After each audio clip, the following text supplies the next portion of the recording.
विवेक राऊत लिखित व निर्मित खेळण्यातील गेम हे बालनाट्य नुकत्याच झालेल्या राज्य बाल नाट्य स्पर्धेत प्रथम आले आहे। पीपल्स कला मंचतर्फे ते सादर करण्यात आले होते। दिग्दर्शनासह प्रकाश योजना आणि नेपथ्याचे हे पारितोषिक या बालनाट्याने पटकाविले आहे। आणि सुमन सहभागी सहर्ष आणि सविनय सादर करत आहे खेळण्याची गेम।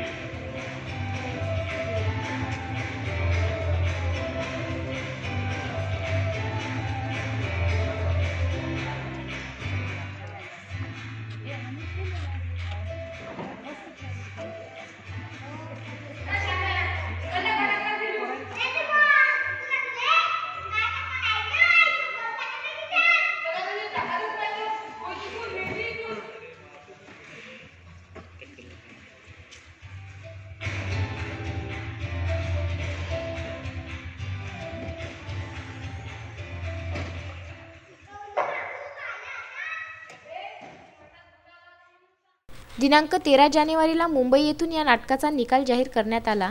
त्यात हे बालनाट्य अमरावती केंद्रातून प्रथम आले। तसेच पुढील विभागीय अंतिम फेरीसाठी त्या नाटकाची निवड करण्यात आली आहे। Bandu Athawale, Vidarbha news, Chandur railway.